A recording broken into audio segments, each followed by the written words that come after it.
Bonjour à toutes et tous. Donc je me présente, je suis Clément Tribalo, je suis secrétaire national pour la catégorie des directeurs d'hôpital au SMPS, au syndicat des managers publics de santé. Voilà, vous êtes plusieurs à vous être connectés. Je sais qu'un certain nombre d'entre vous nous vont nous rejoindre pour ce webinaire consacré à l'avancement à la hors classe des directeurs et des directrices et directeurs d'hôpital. Je suis accompagné d'Olivier Auvaguimian, que je remercie d'être présent, vous ne voyez pas, mais qui est à la délégation nationale, qui est un de nos délégués nationaux au sein de notre équipe, au sein du SNPS, et qui Bonsoir à toutes et tous. Olivier, et qui s'occupe particulièrement à nos côtés, avec les élus directeurs d'hôpital du SNPS, justement de la catégorie des directrices et directeurs d'hôpital. Ce webinaire va durer, on va essayer qu'il dure 1 heure, peut-être un peu plus s'il y a des questions en fonction des questions. On essaiera quand même d'être assez synthétique, assez simple. On a différentes ressources complémentaires qu'on vous présentera qui pourront venir aussi compléter les différentes questions que vous pourrez avoir. Et ce webinaire sera à retrouver sur nos réseaux et sur le site, sur la chaîne YouTube du SMPS et sur le site internet du SMPS, bien sûr. Sans plus tarder, je vous propose qu'on démarre afin de pouvoir euh, aller directement dans le vif du sujet. Alors, ce sujet de la hors-classe DH est un sujet qui revient régulièrement donc à cette période de l'année. Il a une acuité particulière aussi en lien avec la réforme du statut.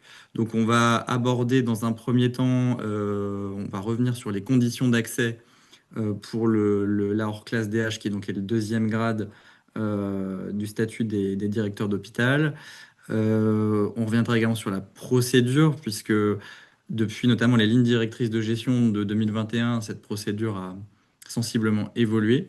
On reviendra également sur l'accompagnement donc, que propose le SMPS donc, pour vous aider à être voilà, à préparer au mieux cette procédure et à mettre toutes les chances de votre côté pour voilà, espérer pouvoir accéder à la hors-classe.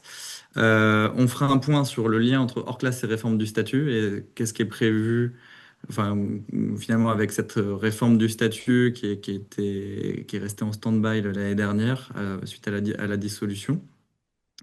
Et puis, on fera un petit focus sur les enjeux de cette année, peut-être les petits points particuliers, là où on en est dans les échanges avec le CNG.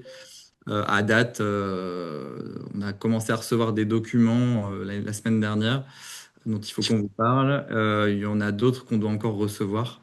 Et donc, on parlera de ces différents documents préparatoires et comment on travaille ça avec vous. J'en profite pour saluer Nicolas Salvic qui vient de se connecter. Bonjour à tous, désolé. Bonjour Nicolas.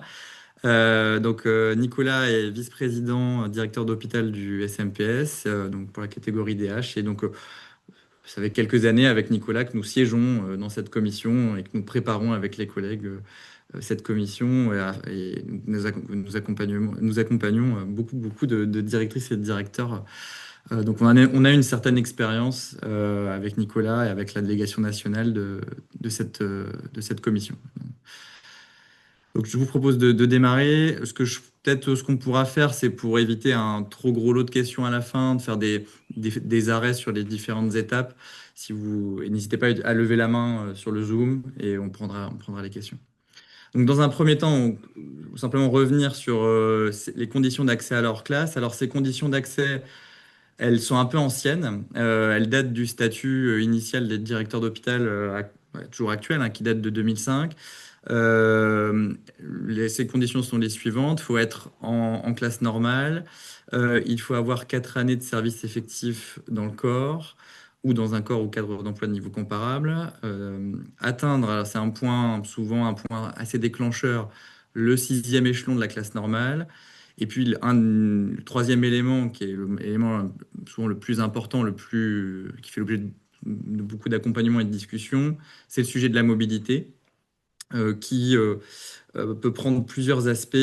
Donc, c'est des conditions de mobilité qui sont assez anciennes aussi. C'est pour cette raison que on y reviendra après, le SMPS, quand on défend une modernisation de ces critères, mais en l'état, ces critères sont les suivants, soit avoir eu trois affectations sur trois établissements différents dans une même région, sachant que la notion de région, c'est la notion de région antérieure à la réforme des régions de 2016, donc sur plutôt les régions qui étaient plus petites à l'époque. Soit avoir eu deux affectations sur deux établissements différents dans une même région, plus un changement d'affectation fonctionnelle sur un des établissements. Soit avoir réalisé une mobilité donc interrégionale, donc à l'échelle des anciennes régions. Donc moi, par exemple, c'est à titre personnel, c'est ce qui m'est arrivé. Je suis passé par exemple de la région Centre-Val de Loire à la région Pays de la Loire, donc ça, j'étais dans ce cas numéro 3.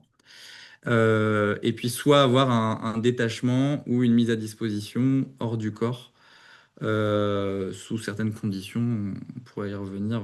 Nicolas notamment maîtrise bien ce sujet.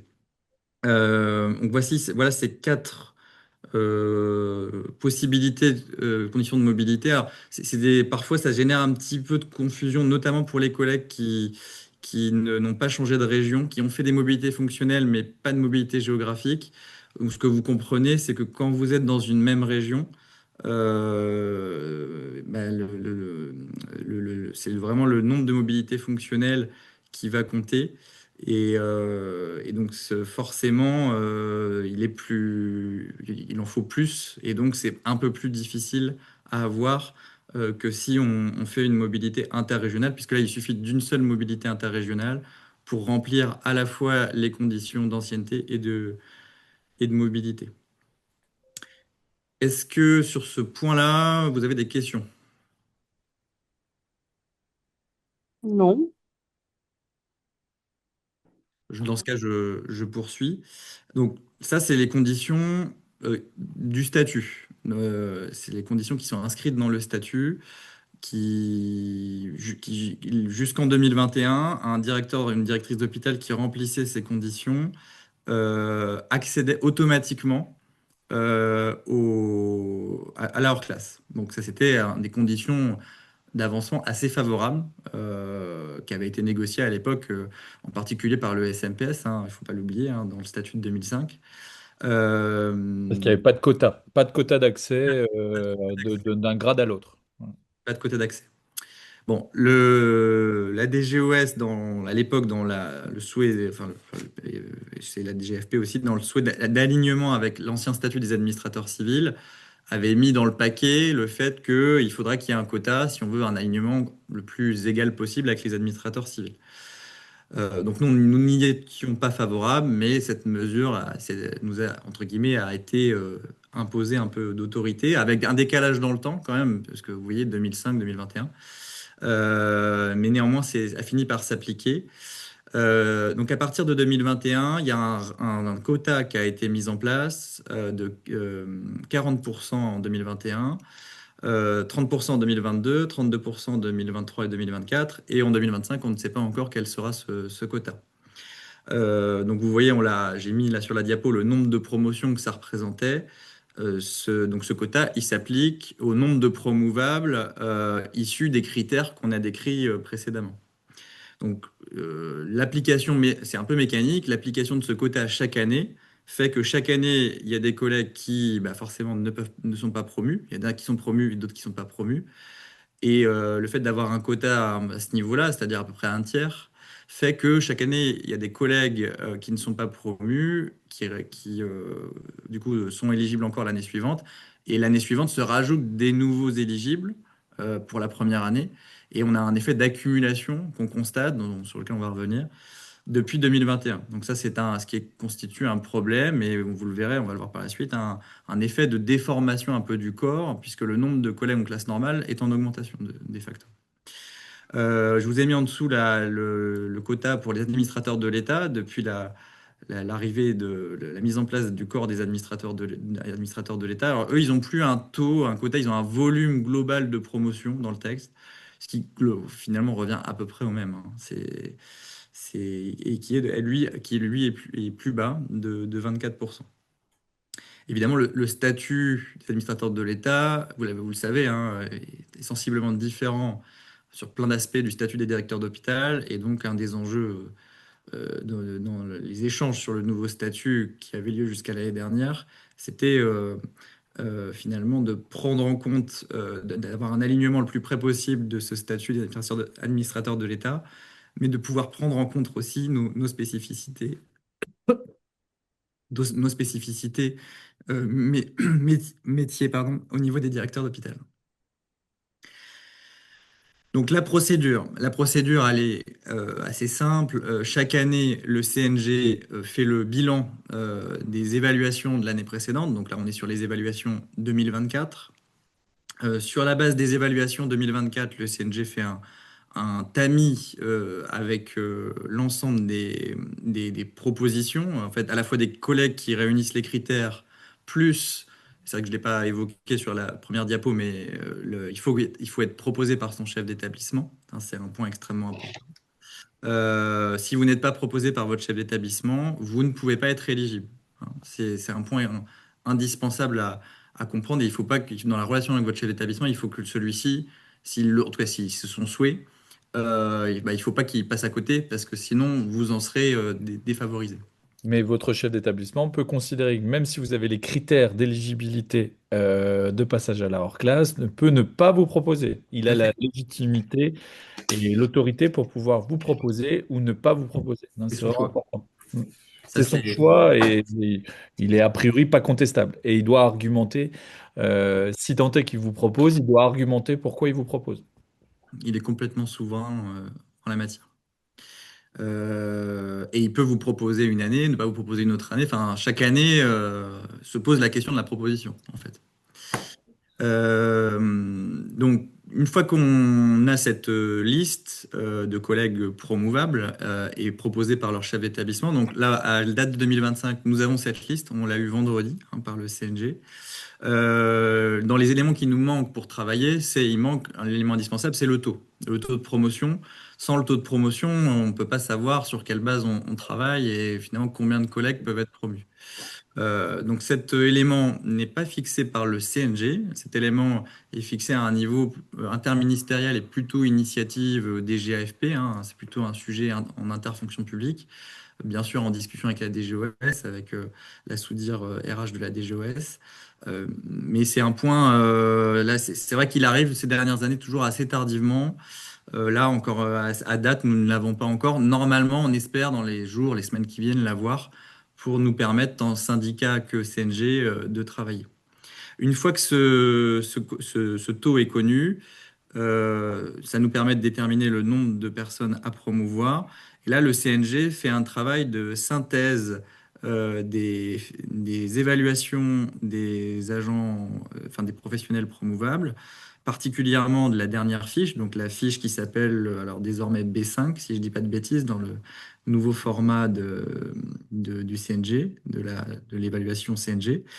Et donc, sur cette fiche, vous avez une cotation des différentes évaluations, les trois dernières évaluations pour être précis, notamment, elles sont cotées neutre, bien, très bien ou excellent. Et donc ça, j'y reviendrai après, c'est des éléments extrêmement importants pour la préparation de la commission. Cette commission se réunit, là, cette année, elle est prévue fin juin, je crois le lundi 30 juin.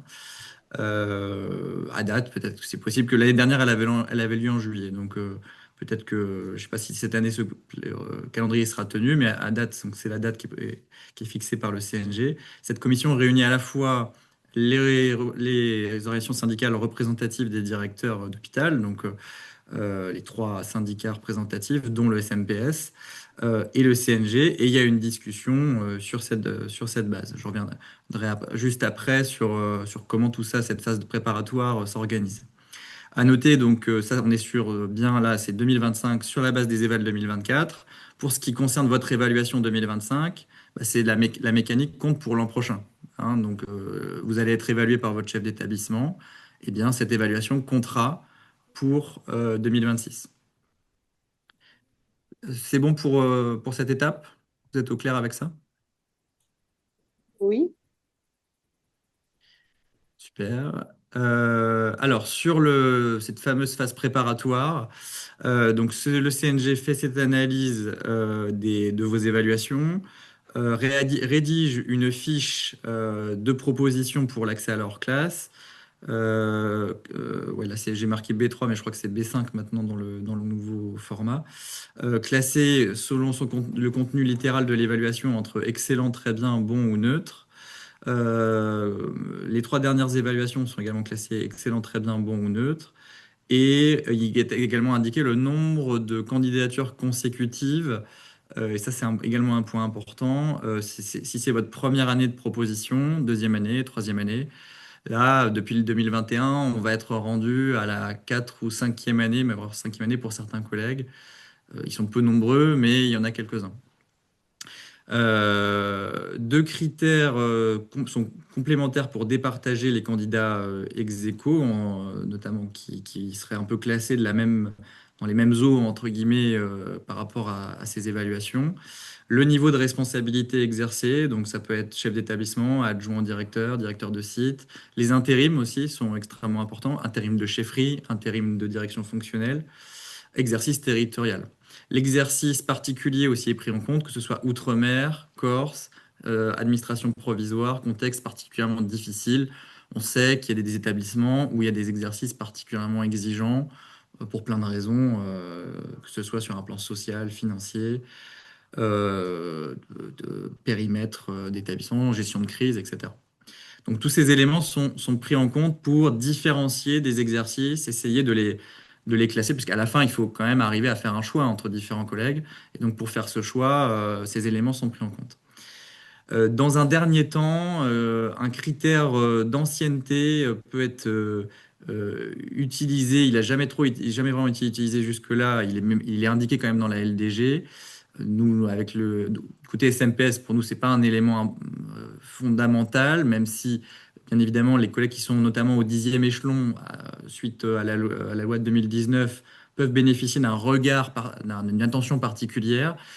Pour autant, ce qui importe, cet élément d'ancienneté, il n'est pas primordial par rapport aux autres points. Les éléments qui vont davantage compter, c'est les éléments d'évaluation, c'est les éléments de contexte d'exercice.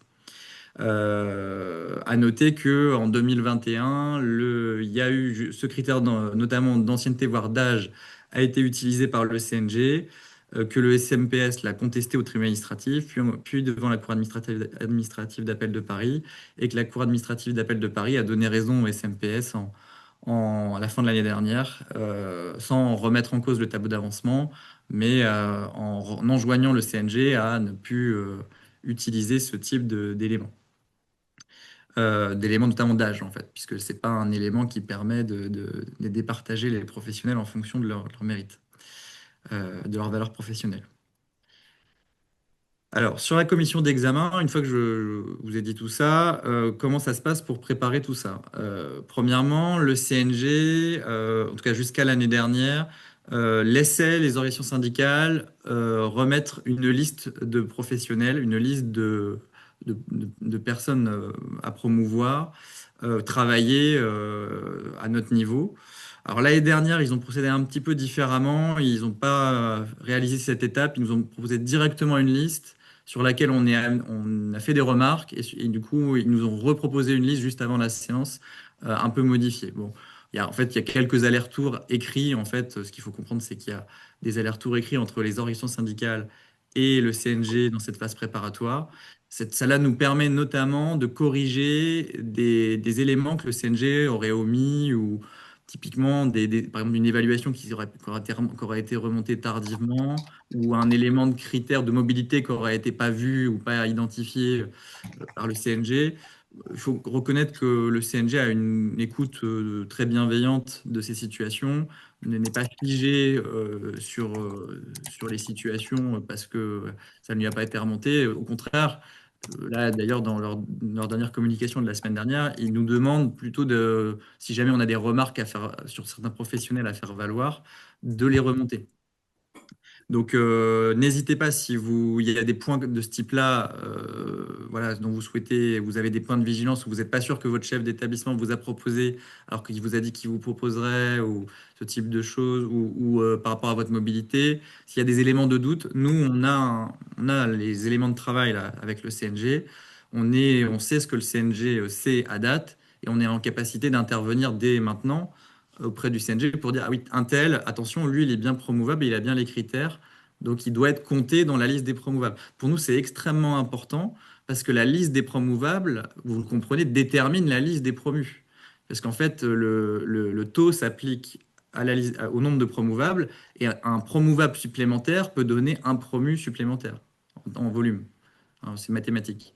Donc, le volume la taille du gâteau est extrêmement importante et doit être, avant la commission, déterminée avec le plus d'exactitude possible. Donc, ça, c'est tout le travail qui se fait en amont. Donc, une fois que le CNG, donc nous, on a ces échanges préparatoires, le CNG établit une première liste faite, réalisée sur la base de ce que je vous ai présenté précédemment. C'est la première base de travail. C'est la première base de travail. Et donc, pour nous, c'est un élément, nous, ça va vraiment être un élément important puisque c'est sur cette base-là qu'on va démarrer les discussions. Et donc, forcément, on va pas avoir la même stratégie ou la même approche avec un collègue qui est déjà sur la liste du CNG qu'avec un collègue qui n'y est pas. Euh, voilà, on a tout un travail préparatoire qu'on réalise avec Nicolas là-dessus. Et donc forcément, un collègue qui est déjà sur cette première liste, eh bien, on va essayer, en tout cas, si on a tous les arguments pour le maintien, on va en séance faire en sorte que ça ne bouge pas. Parce que du coup, notre objectif, c'est que le collègue il soit promu. S'il a tous les éléments pour l'être, on va essayer, on va défendre son maintien en séance. Donc, et après, bien évidemment, on va essayer de mettre en avant, s'il y a des collègues où on estime qu'il y a des arguments pour les inscrire, eh ben, on va défendre des arguments pour les inscrire. Sachez, et il est extrêmement important de noter que nous n'avons pas vos évaluations. Nous n'avons pas accès à vos évaluations et donc on n'a accès qu'aux fiches qui sont, c'est une page A4, c'est extrêmement liminaire. Donc il faut que vous nous envoyiez vos évaluations. Plusieurs d'entre vous ont commencé à le faire, à nous adresser, que ce soit à la délégation nationale, à Nicolas, à moi, déjà les trois dernières évaluations. Nous, ça nous permet d'avoir des éléments d'argument. Je vous invite à mettre un petit mail avec, après, parce que je ne vous cache pas qu'on a beaucoup de documents. Et donc, tout ce qui est synthétique nous facilite le travail. Un petit mail après avec les éléments saillants à mettre en avant, exemple intérim de direction, exemple contexte d'exercice, etc. Ou dossier majeur traité dans la période. Voilà, l'idée, c'est pas forcément de faire une liste à l'après, parce qu'en séance, on n'a pas le temps de repasser tout le curriculum de chaque collègue, mais juste quelques deux, trois points majeurs qui seront pour nous des arguments que l'on pourra valoriser dans voilà, pour vous, pour Et vous. souvent, ça va nous permettre des déterminants au moment de la séance, parce qu'on pourra aller creuser pendant la séance où on aura anticipé un certain nombre d'arguments. Parce que parfois, on est obligé de justifier ce que finalement vous avez déjà fait sur des arguments qui peuvent parfois être pas complètement objectifs. Et donc pouvoir dire, non, non, ça, c'est des choses qui ont été faites, la qualité de cette personne, elle est prouvée par tel ou tel élément. Et donc, ça vient donner de la nuance, là où potentiellement, si on ne maîtrisait pas ou si on n'avait pas la connaissance de votre profil, de votre parcours et des résultats que vous avez pu obtenir, on ne pourrait pas le justifier, on ne pourrait pas défendre la situation individuelle. Donc, c'est à la fois défendre des situations collectives au maximum et évidemment des situations individuelles au cas par cas pour que on puisse emporter le maximum de collègues volontaires et reconnus pour le passage à leur classe. Donc sur ces fiches, ce qu'on fait généralement, c'est que bon, déjà, vous nous envoyez vos évaluations, ça vous le faites dès que vous pouvez. Et quand on reçoit les fiches qui sont réalisées par le CNG, déjà nous on les lit, on essaie de voir si elles sont bien raccord avec ce qu'on connaît des collègues. Il peut arriver, c'est déjà arrivé qu'il y ait des erreurs vraiment assez manifestes. Heureusement, elles sont minoritaires. Mais voilà, là, pour le coup, on peut être amené à dire, attendez, là, vous avez mis une cotation, je sais pas, neutre ou bien, alors que clairement, l'évaluation telle qu'elle est rédigée, non, elle mérite, la cotation doit être supérieure. Donc, on peut être amené à amener ça. Globalement, ça, c'est à peu près correct, hein. C'est les gestionnaires, l'équipe du département des directeurs du CNG, globalement, fait un travail globalement d'analyse assez bonne, mais il faut quand même bien qu'on relise. Et puis après, nous, on a une stratégie avec vous. de préparation, puisque avec l'effet du quota, on en arrive là à un stade où pour passer, l'année dernière, il fallait à minima, il faut trois évaluations très bien, voire une excellente, voire deux, mais à minima trois très bien, quoi. Si on a que bien ou neutre, ça c'est sûr, ça passe pas. Ça passe pas du tout. Donc il faut.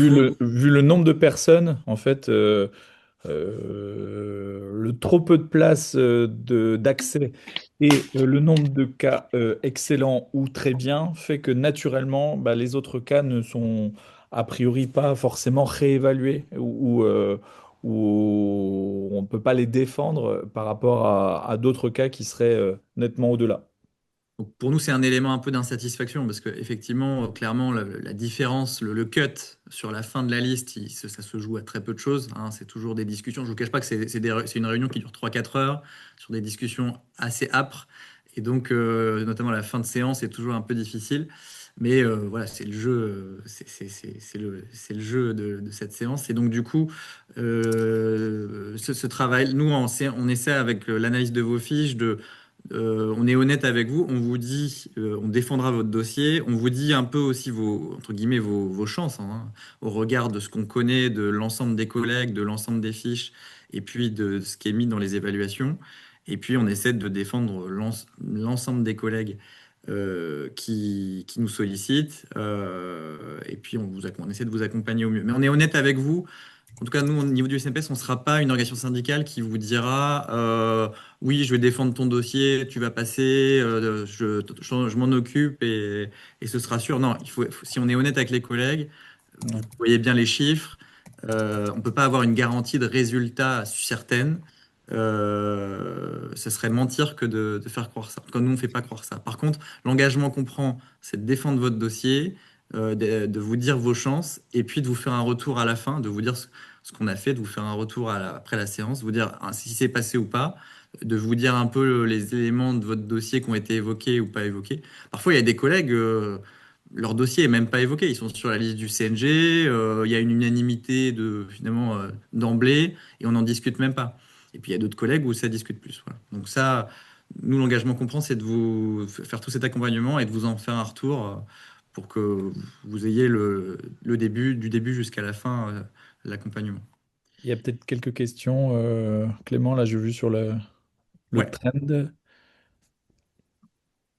Euh, la dernière, c'était comment, enfin, cette liste a-t-elle déjà été établie par le CNG?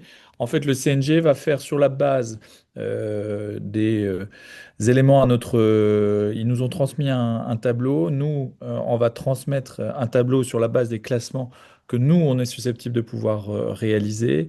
Et sur cette base-là, ils vont concaténer. Soit c'est en cohérence avec ce que eux veulent proposer. Donc là, normalement, il faut que toutes les organisations syndicales et l'administration soit d'accord sur la liste. C'est là où il peut y avoir des discussions. Et ensuite, ben, on va se mettre d'accord sur les cas limites, c'est-à-dire ceux qui sont proches, entre guillemets, de la fin de quota, entre guillemets. Là, il y a une autre question. Comment un DH peut savoir quelle cotation est appliquée à son dossier? Mais par justement l'organisation syndicale. C'est-à-dire que les fiches ne sont pas transmises aux professionnels, enfin aux directeurs, aux directrices, aux directeurs. Elles sont transmises aux organisations syndicales. C'est un élément préparatoire à la séance.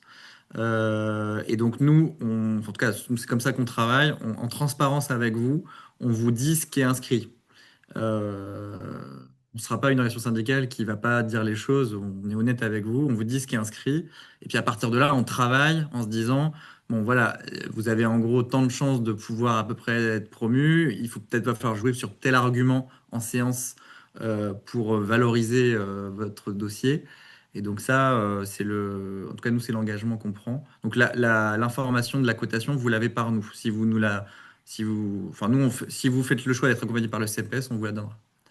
Je vois une autre question sur les contours de direction commune, donc plus sur les sujets de mobilité géographique. Alors effectivement, c'est un point, c'est un des points problématiques, puisque la nomination d'un directeur intervient forcément sur une direction d'établissement qui peut être une direction commune. Et donc, les changements au sein de cette direction commune sont des mobilités fonctionnelles. Et forcément, les mobilités dans cette direction commune ne comptent, entre guillemets, que comme une mobilité fonctionnelle et l'augmentation du périmètre des directions communes fait que forcément ça ne compte que comme une mobilité fonctionnelle quand on bouge au sein d'une équipe de direction commune. Quand bien même on peut changer de site, par exemple. Donc ça, c'est une des limites statutaires en fait de notre exercice. C'est pour cette raison que le statut des DH doit être complètement modifié pour être mis à jour de l'exercice territorial, des GHT, etc. Euh, voilà, ça c'est un sujet plus large, mais on a un peu nous des effets de bord statutaires des directions communes. L'intérim long d'une fonction de direction générale peut-il faire valoir une mobilité? Réponse non, hein, Nicolas, tu me confirmes, Pour moi, non. l'intérim de direction est un élément de contexte, d'exercice, mais n'est pas n'est pas une mobilité fonctionnelle. Non, pas mobilité fonctionnelle. Et c'est un intérim souvent en plus qui est déjà reconnu par une indemnité qui est fixée par le DGRS, puisqu'il y a un déplafonnement de la cotation de la part fonction de mémoire. Et donc, à ce titre-là, il ne fait pas partie des éléments qui rentrent en ligne de compte sur la valorisation pour le changement de grade. En revanche, c'est un élément qui participera des cours de carrière sur l'appréciation de la valeur professionnelle et qui peut venir conforter un dossier à cet égard. Mais ce n'est pas une mobilité en tant que telle. Est-ce qu'un DH ne passe jamais hors classe? Alors jamais, faut jamais dire jamais parce que il y a, C'est possible. On peut être toute sa vie classe normale. Si mais on on n'est peut jamais proposé, effectivement, mais effectivement ça peut. Alors c'est vrai que je me demande s'il n'y a pas eu un cas il y a pas longtemps de collègue qui est parti à la retraite en ça arrive. c'est Ça arrive. normal, ouais. Il y a des collègues qui ne sont pas proposés ou qui n'ont pas fait les mobilités. On en connaît, hein, qui sont restés dans le même établissement depuis en tant qu'élève directeur ou comme assistant de direction à l'époque et qui ont fait toute leur carrière dans un même établissement. C'est vrai. Ouais, voilà. Donc ça peut être des Ça cas. existe. Après, ce qu'il faut voir, c'est qu'à partir du moment où vous réunissez les conditions, même si vous les réunissez tardivement, en fait, vous faites un choix de mobilité tardif, après être resté longtemps dans un grand établissement, que ce soit, je pense, à la PHP ou la PHM, où on a des collègues qui peuvent rester longtemps parce que finalement, il y a des possibilités internes qui sont assez importantes. Là, vous cochez la case, vous réunissez les critères, même tardivement.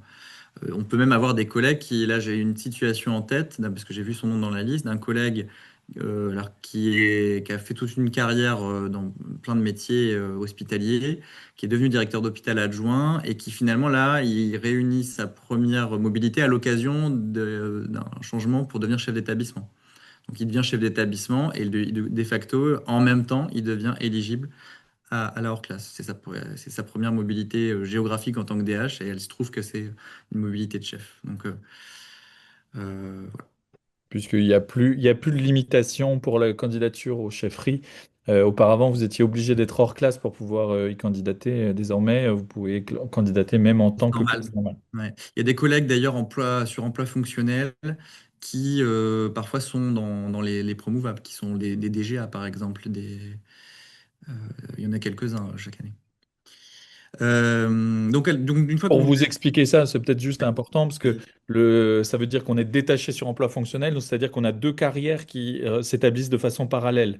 Donc le collègue qui exerce sur emploi fonctionnel va être valorisé dans la fonction qu'il exerce pour ce moment-là, et donc va avoir une grille correspondant à son emploi fonctionnel, mais en parallèle, il peut être resté classe normale. Donc pendant sa carrière, il peut demander à évoluer sur la carrière qu'il ne fait plus, mais qui continue d'évoluer.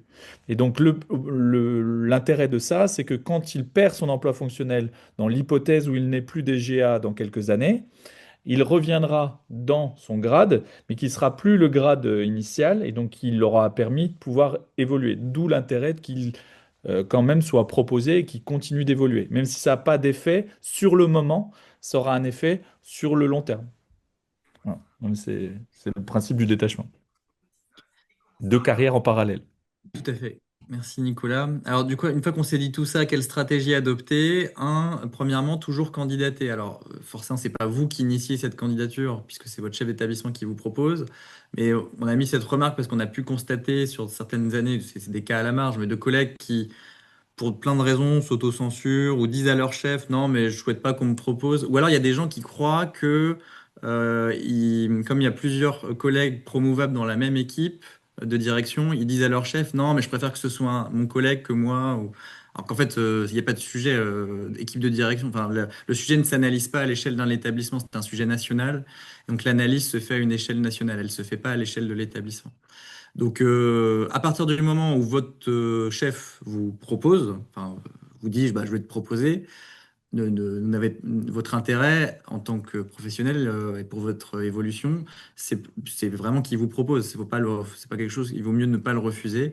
Toute candidature sera comptée et sera mise à votre actif. Quand bien même vous ne serez pas sur la liste définitive, vous allez quand même cranter une proposition et vous serez sur votre deuxième proposition l'année suivante et éventuellement troisième l'année d'après. Et c'est des éléments qui sont quand même pris en compte, même si vous comprenez que ce pas les éléments majeurs, puisque les éléments d'évaluation sont prioritaires. C'est quand même le nombre de propositions, bien évidemment, rentre dans la discussion. Du point de vue du SMPS, nous, on n'a pas de mal à voir que des collègues excellents sur une première ou une deuxième proposition passent, hein. Je veux dire, il y a des très bons collègues, des excellents collègues qui sont donc ça vraiment, et je le dis parce que c'est des discussions qu'on peut avoir aussi avec les collègues des autres directions syndicales. Nous, ça nous vraiment, nous, on n'a pas de problème avec ça. Par contre, évidemment, on prendra aussi en compte un collègue qui est très bien ou excellent, qui est sur sa troisième ou quatrième proposition. Il faudra, de notre point de vue, qu'il puisse passer. Voilà. Sinon, ce serait assez, enfin, ça serait assez injuste. Préparer en amont votre candidature avec votre évaluateur, donc ça donc là c'est plutôt l'élément à préparer pour l'an prochain maintenant. Sur le contenu littéral des évaluations. Alors bien évidemment, c'est un exercice de style et il faut pas que votre évaluateur soit en, trop en incohérence. Faut pas faut pas rentrer faut que l'évaluateur soit en cohérence avec la réalité de l'évaluation. Pour autant, si votre évaluateur a vraiment le souhait de vous promouvoir, voilà, vous avez une évaluation qui est vraiment très favorable, on n'a pas pu voir des évaluateurs qui malheureusement investissent peu l'exercice, alors de moins en moins, mais il en reste encore un peu, ou parce qu'ils ne connaissent pas l'exercice, ou parce qu'ils ils n'ont pas envie d'y consacrer beaucoup de temps. Moi, on vous invite vraiment à sensibiliser votre directeur, votre chef d'établissement à ce point. C'est-à-dire que s'il souhaite vous promouvoir et s'il le coche, bah, il ne faut pas simplement qu'il coche, il faut aussi qu'il développe, au regard de ces éléments de quota, qu'il développe son évaluation pour mettre en avant les faits saillants, les éléments saillants de votre évaluation sur lesquels vous avez eu des résultats significatifs. Sinon, vous serez pénalisé. Donc ça, vous pouvez nous appeler en amont si vous souhaitez discuter avec nous de ça, préparer l'entretien d'évaluation. Au moment aussi de la signature de l'évaluation, voilà, c'est des choses dont on peut parler avec vous. Et puis, le cas échéant, on peut, parce qu'on connaît bien les collègues aussi en discuter avec votre chef d'établissement. Je pense que le mieux, c'est quand même que ça passe par vous. Et puis, si vraiment vous avez un petit point de blocage ou vous estimez que ça peut vous pénaliser alors que votre chef d'établissement souhaite vous promouvoir, on pourra faire un petit rappel aux collègues en disant attention, en tout cas si tu souhaites le promouvoir, bah, il faut peut-être développer un peu plus cet aspect-là. Sans mentir, hein, mais juste il faut être si on a vraiment si on souhaite valoriser un directeur adjoint, bah, il faut vraiment le développer. Il faut prendre le temps de le développer. Et puis donc l'accompagnement par le syndicat, vous l'avez compris, hein, c'est un élément indispensable pour préparer la séance au regard des conditions de préparation et des conditions serrées de discussion au regard des volumes. Au niveau, alors petit point sur les négociations statutaire. Alors, je vois une question, toujours candidater, même si nous ne sommes pas promouvables. Alors, non, effectivement, si tu ne réunis pas les critères, ouais, je crois que c'est Adeline, si tu ne réunis pas les critères, bah, tu ne pourras pas être proposé. Enfin, c'est vrai que ton chef d'établissement peut vouloir te proposer, mais dans tous les cas, le CNG n'en tiendra pas compte parce que tu ne réunis pas les critères. Donc ça, c'est un point important. Et du coup, la proposition du chef d'établissement ne sera pas prise en compte. Et donc ne rentrera pas, ne te permettra pas de cranter. C'est d'abord, il faut réunir les conditions de mobilité et d'atteinte du sixième échelon et de 4 ans d'ancienneté. Et du coup, à partir de là, tu peux être proposé par ton chef d'établissement. Sur quels aspects faut-il développer les compétences techniques managériales? C'est plutôt ouais, les résultats obtenus. Alors, à la limite, les aspects de compétences, c'est surtout finalement est-ce qu'il y a des dossiers majeurs sur lesquels le directeur adjoint, la directrice adjointe s'est investi à livrer voilà, une réalisation notable dans l'année ou à, je sais pas, un DRH à réaliser une négociation difficile qui a abouti avec les organisations syndicales. Voilà, il y a plein d'exemples de projets qui peuvent être valorisés. Le contexte d'exercice peut être mis en avant par le chef d'établissement. Et puis évidemment, il peut y avoir des petits éléments de valorisation des qualités du directeur, des qualités managériales, des qualités de négociation, des qualités voilà, qui font que l'hôpital bénéficie en fait de ces compétences et ces compétences sont reconnues au sein de l'institution, sont reconnues aussi par l'Agence nationale de santé, par exemple. Je pense au directeur en charge des affaires médicales ou des coopérations, par exemple, qui peuvent avoir des échanges très réguliers avec l'agence. Donc voilà, tout ça, c'est des éléments qui peuvent être mis en avant par le chef d'établissement. Alors sur la négociation statutaire, comment la réforme du statut impacte la hors-classe? Alors ces négociations statutaires, elles ont démarré déjà il y a 3 ans. À l'époque, c'était le ministre Guérini qui les avait initiées. Elles étaient sur le point d'aboutir sur le volet indiciaire l'année dernière, en juin 2024. Et puis la dissolution est intervenue vraiment pile au moment où le sujet était à l'ordre du jour du Conseil supérieur de la fonction publique. À ce moment-là, donc à cet état des discussions, il y avait bien donc un deuxième grade, des conditions d'accès au deuxième grade de prévues. Elles n'étaient pas encore tout à fait clarifiées. Bon, ce qui nous était proposé à l'époque, c'était finalement une sorte d'alignement sur les administrateurs de l'État. Et donc, nous, ce qu'on défend au SMPS, c'est des conditions de mobilité qui soient allégées pour prendre en compte la réforme des GHT qui date maintenant de 10 ans, avec finalement des conditions de mobilité géographique qui soient hors GHT ou intra-GHT, enfin plus, qui prennent en compte finalement nos évolutions de carrière et de métier, qui passent par des mouvements maintenant qui sont pas mal à l'échelle d'un territoire rapproché dans un GHT. C'est des choses qu'on voit de plus en plus souvent entre les établissements d'un même GHT. Et sans que ça pose de difficultés, au contraire, c'est plutôt positif ça va dans le bon sens, hein, que ce soit passer d'un établissement partir d'un établissement support ou passer en CH ou en CHU.